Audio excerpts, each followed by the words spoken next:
가수 고 구하라 씨를 폭행하고 협박한 혐의로 재판을 받은 구 씨의 전 남자친구 최종범 씨가 실형을 확정받았습니다.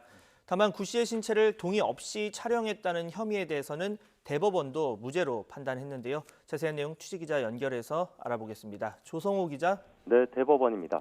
네, 무엇보다 이 최종범 씨의 불법 촬영 혐의를 무죄로 판단한 부분이 뒤집힐지가 관심이었는데 그대로 유지가 됐습니다. 어떤 이유입니까? 네, 오늘 오전 대법원이 고 구하라 씨의 전 남자친구 최종범 씨에 대해 징역 1년의 실형을 확정했습니다. 1, 2심처럼 구 씨를 폭행해 다치게 하고 협박한 혐의 등은 유죄로 인정했습니다. 하지만 성폭력 처벌특례법상 카메라 등 이용 촬영 혐의가 인정되지 않는다는 하급심 판단도 옳다고 봤습니다. 재판부는 최 씨와 구 씨가 같은 휴대전화 비밀번호를 설정하고 자유롭게 서로의 휴대전화를 검색했다는 점을 짚었습니다. 필요한 경우 사진 등을 삭제하기도 했는데 구 씨가 자신의 신체 사진은 남겨뒀다고 지적했습니다. 이어 구 씨도 최 씨의 신체 사진을 찍기도 한 점을 볼 때 불법 촬영이 아니라고 본 원심 판결이 법리를 오해하지 않았다고 판결했습니다.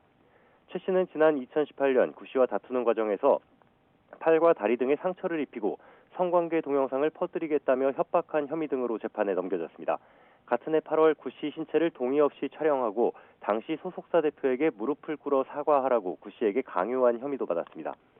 1심은 최 씨의 공소사실 가운데 협박과 강요 혐의 등은 유죄로 인정했지만 구 씨의 신체를 촬영한 혐의는 무죄로 보고 징역 1년 6개월에 집행유예 3년을 선고했습니다.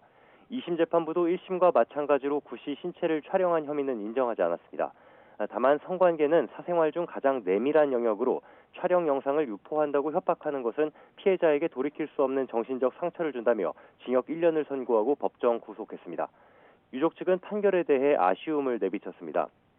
구 씨 유족을 대리하는 노종원 변호사는 YTN과 전화통화에서 최종 법원인 대법원 판단을 존중한다면서도 구 씨가 묵시적으로 촬영에 동의한 게 아니라 연인 관계의 특수성을 고려해 참았다는 것을 인정해 주길 바랐는데 아쉽다고 말했습니다. 지금까지 대법원에서 YTN 조성호입니다.